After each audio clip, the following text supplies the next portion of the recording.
This is the Inquirer, by the way. This is their opinion piece. They tweeted this out. There is no place for politics. There's no place in politics for violence. That said, the former president, Donald Trump, brings a lot of this stuff on himself. So, you can say what you want, but you kind of deserve to be shot.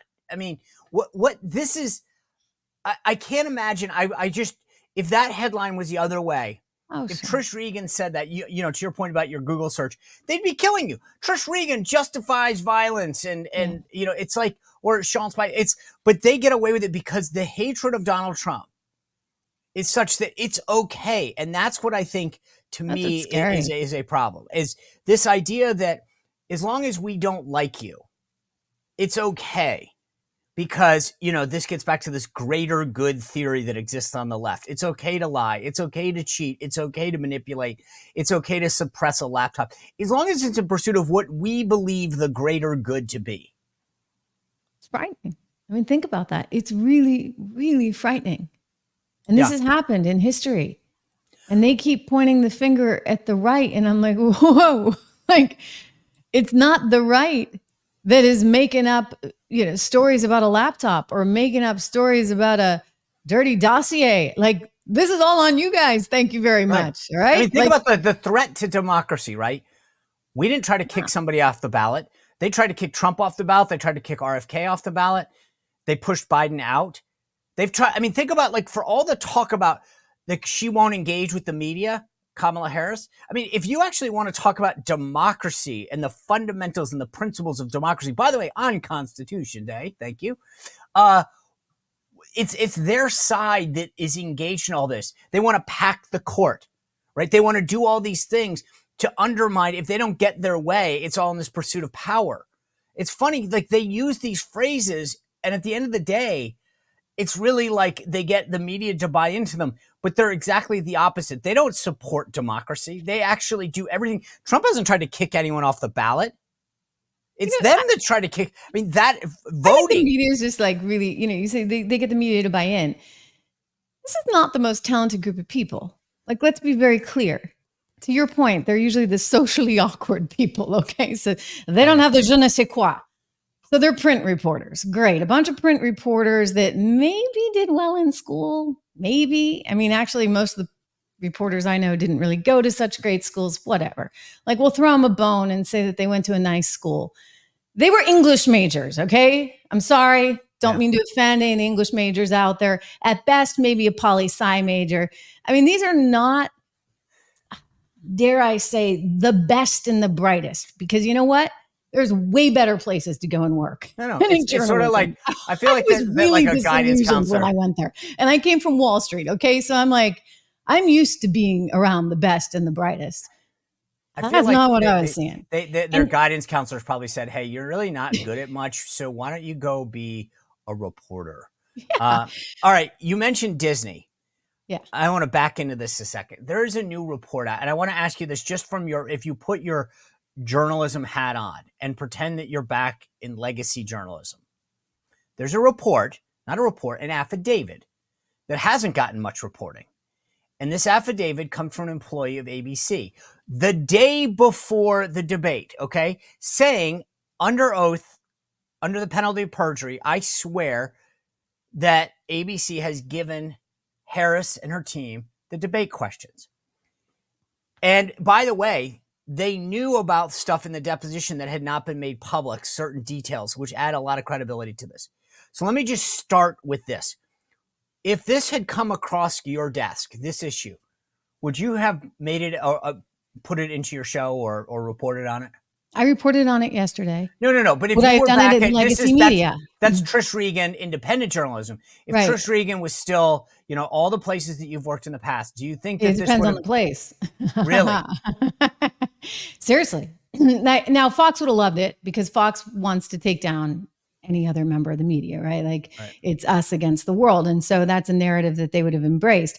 I would have tried probably at Bloomberg and had my, what handed to me because they would have said, no, but we need to get Bob Iger on the show next quarter for earnings. You can't do that. No, we don't want to Right. Same thing at CNBC. Well, so-and-so has a relationship with Bob and they're counting on him to come on during the Sundance, or to the Sun Valley media shindig that they got going on. So this is not a good time. So yes, you do run into that for sure. I think at Fox, I probably would have been able to get it on, but that's only because Fox wanted to tear down everyone else. And, but don't you think it's interesting that, I again, this is one of those ones that is perplexing to me. I'm like, this is legit. The guy signing his name saying under penalty of law, I'll do this. He signed it before the debate happened. Yep. And had a lot of credible facts in his deposition that would lead you to believe that he actually knew what he was talking about. And to everyone out there, like, why this matters. If let's just say that you're going to cover 10 topics in a debate. If I know that you're going to cover these 10 and not that 10, well, it's like studying for a test.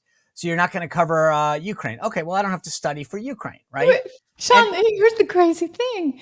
She never answered any of the questions anyway. Well, she didn't need the questions. Somebody told me, someone said last night to me that I was talking to, they go, if she did get all this help, whether it was like the earring or the questions, she didn't really do well, did she? And I said, that's a good point. That being said, it still doesn't mean I think that is hysterical and quasi true, but I also get a kick out of the fact that like just ABC, if they, I guess let's forward this a second. If this is true, after the Hunter laptop, I guess this is where I want to go. I feel like anything's possible. And I wonder if a year from now, we're going to have more evidence that, oops, guess what? We should have investigated this. But, to your point, CNBC, Bloomberg, the Washington Post, no one covered it for a variety of reasons. But is this the next Hunter Biden laptop story that she got the debate questions and we just don't find out about it until after? Yeah, look, Donna Brazile gave out debate questions too, and nobody talks about that. So CNN's done this. Did ABC as a network? Look, there's a lot of inroads there. She's very close to the woman who runs ABC News. That's how she met her hubby, right? Dougie and Kamala wouldn't be a thing if it hadn't been for the head of ABC News hooking them up. I know David personally. I've never found him to have much conviction political. He's got a lot of conviction for his Instagram account, and I'm sort of teasing him here because he really, he looks great, right? The short, t-shirts and everything all over Instagram. That's where his passion is. I've never seen him as like this deep sort of political policy thinker. No offense against him. He's a perfectly nice person, but I suspect he's doing the bidding of the bosses. Like, right. Oh, the bosses said do this, and he's like, okay. There's no he's question. A little puppy dog, ready to go. I think David Muir is an AI person, to be honest with you. I think he always comes across to me like the hair's perfect. Like he's programming like tonight on ABC News. How can you have hair that is like never, ever out of place? No, but every word. It's not just, it's the whole thing, the whole package. He literally sounds like someone is programming him behind. Tonight, we look into 5 more accidents that have occurred. It's all okay, but in fairness, by the way, he does have an earpiece. So think about that. So when Trump was talking, his producer is feeding him something in his earpiece saying, no, you got to go back. You got to go back. You got to go back over that with him. All right. And so they weren't doing that with Kamala. Let her go. Let her go. And I want to let's get to the fact check. But this is where this all comes together with your Bob Iger thing. There's a guy named Bill Ackman. He's big. I've known Bill a lot of years. He's clearly been red pilled. Okay, well, for the right reasons. But this is what he wrote. He wrote this on X last night to Bob Iger. Dear Bob, I assume that you've been made aware of the affidavit which was made public earlier today in which a whistleblower states that ABC worked closely with the Kamala Harris campaign in sharing the substance of questions, avoiding certain topics, agreeing on the staging, committing to fact-checking Donald Trump and not Harris in more disturbing details. While I can't determine the veracity of these allegations, they do match substantively with what took place during the debate. The moderators, David Muir and Lindsey Davis, have yet to respond, right? So he goes on and he says, our democracy depends on transparency, particularly with regard to events which can impact the outcome of a presidential election. I ask on behalf of all voters that you treat these allegations with seriousness that they deserve. Thank you. When Bill weighed in, I thought that was a big deal. It's a big deal. He started to tweet about it when word first leaked that there was this affidavit, and then he put the affidavit out, and I saw that. And let me just applaud Bill Ackman for a moment, because he's way out on a limb that he does not need to be on, right? So like he's going to the right cocktail parties in New York City. He's the billionaire who, is on the right side of everything. I've known him again, and I would say that most people in finance are pretty grounded and pretty center because they're like, just don't tax me and let's make sure that our economy grows and grows and grows and there's prosperity for everyone. But I think that he was really affected and disgusted by these Ivy League schools, including his alma mater at Harvard University, and the displays that we saw on campuses last spring. And that really caused him to do some soul searching. And I think that was important. And we need more people to do that. Again, I don't know his politics per se. I would have always thought he was pretty much a centrist down the middle, but he's woken up to this danger that's being presented when it's their way or the highway. And he's speaking out. He doesn't, this is not necessarily helpful for him or his career to speak out like this, but he's doing so, and his words carry a lot of weight. You look at Disney as a stock. I was just checking the stock price as you were reading that, and it's doing fine today. I mean, look, it's been cut in half from where it was 5 years ago, and ABC is frankly irrelevant. It's just like a little gnat that Bob wants to get away from. He wants to sell this company. He's already been in talks with Nexstar. I guess they don't want it either. There are talks with private equity groups. They don't want it either. I mean, like this thing, it's probably just going to hemorrhage cash. You got to completely redo the business. You probably got to fire any of those big anchors that are AI generated, like David, or any of those big personalities that might be making too much money on The View. And you got to start over. You got to clean house and run this efficiently. And there's no future in it. So it's not having a huge effect on the stock price, but I think ABC News basically just got, the beginnings of a nail in its coffin. And I think Bill is like a dog with a bone. Yeah. Well, Bill you saw what he did with those Harvard. I mean, again, just go back to Herbalife or any of these big battles that he's been in with companies. And in those cases, he had a lot to gain financially. He has nothing to gain financially and everything to lose reputationally. But he is a dog with a bone, and he's adamant, and he's disgusted, and he has every right to be. And I'm glad that he's taking this on as a cause. So Lindsay Davis, the moderator that he referenced, he made this note in his tweet, but only fact check Trump. When she was asked about this, she basically said, yeah, look, basically after the CNN debate, I felt like Trump got away with a lot, and I felt an obligation to do that. And we're now seeing the reality of this. Like, she got away with, the one question that that killed me was when she made that comment about no active duty troops. And Dan Crenshaw was asked about that or weighed in on this, the congressman from Texas, former Navy SEAL. He said, no U.S. troops in active zones. How did ABC let Kamala Harris get away with that during the debate? U.S. sailors and Marines are fighting off Houthi attacks in Yemen. Over 3,400 troops engaged in Syria and Iraq. We have forces in Western Africa battling terrorists. Just this year, 3 U.S. soldiers were killed and 40 injured in Jordan by an Iranian-made drone. Nearly 1,000 troops are still deployed in Syria, and 2,500 remain in Iraq under Operation Inherent Resolve. Okay, so let's just stop before we pivot to Kamala, let's just stop and focus on this.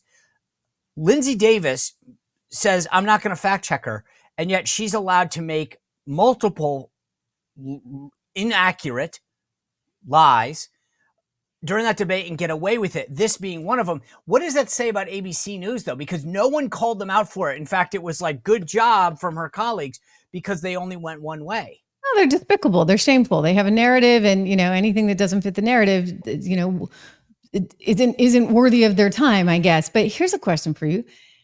I mean, maybe I'm out of it, but had you even heard of Lindsay Davis? No, I had no idea who this woman was. Well, and on top of it, I have not seen David Muir, probably since I, saw him at a social event many years ago in New York City. I never watch him on television ever. These are people that. But let's be honest. It normally would have gone to George Stephanopoulos. Trump's suing ABC and George Stephanopoulos for lying, and the court is allowing this to go through. They had to go to somebody. I mean, look, I'm just going to say it. But my commentary is more on these people are sort of irrelevant. They show up, once every, right? blue moon. They might not be. And then they take on a certain relevance, but they're not really equipped for the job. I mean, David has a job where he reads a teleprompter, right? And he often starts with roller coasters in his broadcast because he thinks that'll rate. Lindsay, I don't know who she is, but I don't watch either of them. No one watches any of them. George but I don't watch them, but they just inserted themselves in a debate. I mean, that's the issue. You're right. I don't know. I actually, again, I wasn't sure she was the person that was actually doing this until I Googled it before the debate. But the bottom line is they insert themselves. I thought she was somebody else entirely. I kid you not. I thought that she was a blonde that one of my friends actually used to date. That used to work at ABC. I had no idea who she was. I thought she was this blonde, blue-eyed girl. I'm like, who? Well, but the point is they insert themselves, and this is they play a role, which is, you may not know me, but trust me, I'm going to try to affect the vote. And I'm going to help Kamala Harris in this. I said this before the debate. They knew that the weight of the world was on them because CNN didn't fact check. They actually allowed Donald Trump to be Donald Trump. They allowed Kamala Harris to out there. And I think when they saw that and said, oh my God, that Biden got pushed out, we have to do our part to save America. And so we will go after Trump and we will let her get. In fairness, like the one thing that he could have, should have done, right? If I liked that he was careful. He treated her with kid gloves. I think you have to. She's a woman, blah, blah, blah. Okay. Like it just, you can't come across as a bully. She came across as a bully. She came across as a mean girl. She was constantly attacking him. And so to me, that actually was not a good position for her to be in. They certainly enabled that and allowed that, the moderators. But Sean, I mean, that's kind of what did her in with Biden. Remember when she started saying, Joe, are you a racist? Because I was one of those little girls on that school bus, blah, blah, blah. And America did not react kindly to that. In this particular case, who knows? The pundits are saying she won the thing, but then you look at the focus groups and the focus groups are like, well, I didn't get anything more on policy. So I think America's still kind of divided. She didn't win in the traditional sense. He didn't win in that maybe had he not been defensive, maybe if he had said, wait a second, can you answer the question? Weren't you asked about the economy? I mean, can I help you? Well, Here, remember that here's line what I would that do on the economy. The line that he had against Biden, I don't know what he said, and I don't think he does either. He just said that like kind of to her, like, I don't think she answered the question, and I don't think anyone in America. I mean, like he could have kept that would have been the perfect play on words here. But she tried to get under his skin. She needled him. She was like, classic mean girl. I'm just gonna and she's mean. We saw that with Joe Biden. That's all she's got. She's literally mean. I mean, there are profiles on her. Before she became America's sweetheart, everyone wanted to get rid of her on the Dem side. Remember these stories about worst vice president ever, et cetera, et cetera. And nobody wants to work for her. She made Corinne Jean-Pierre cry. I mean, she literally has a reputation for making people cry. And I think it's funny how she's now such a tough whatever. All right.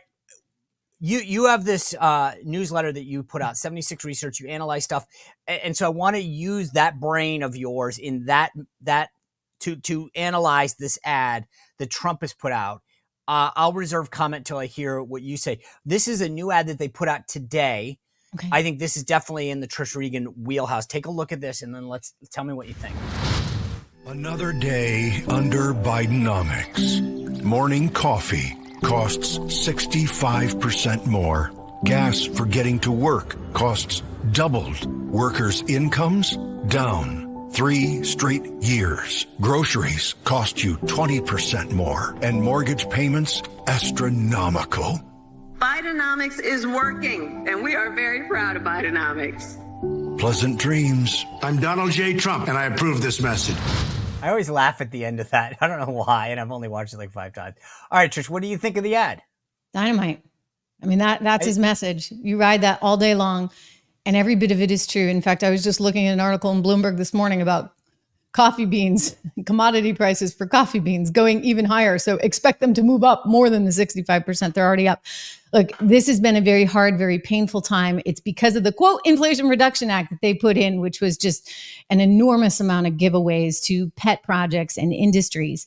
And that caused a lot of inflation. On top of that, you had Biden handing out a third stimulus check as soon as he got into office. And you had the Federal Reserve printing money forever, right? Until it was, so obvious that they couldn't print anymore. So all that money in circulation, that causes the value of the money to go down. So guess what? Prices keep going up. Well, you got a problem, Sean. If wages don't keep up, and wages haven't kept up. I remember reading like 2 years in this article in none other than the New York Times. The New York Times.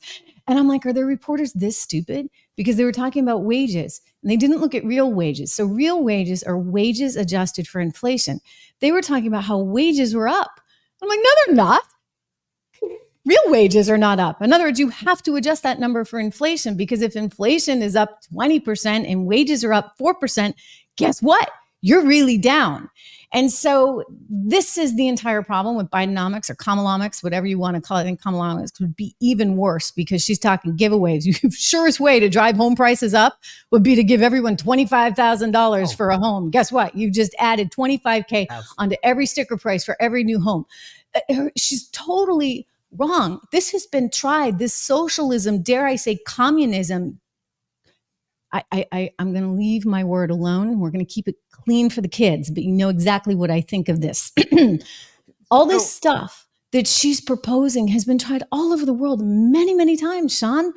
Go to Venezuela for the most recent example. It doesn't work. Yeah. You know, we are the American economy because, and the hegemonic power of the world and the envy of the world. And there's such thing as an American dream because of the meritocracy that capitalism has enabled us to have. And granted, it's not perfect, but it sure as heck beats the alternative. She's got a socialist dad, Stanford professor who's, you know, and then the mother, McGill University. Great schools. Okay. You get a bunch of academics that have taught her that somehow, you know, the answer is just to divide up everything and make it all equal, and that'll perfect it.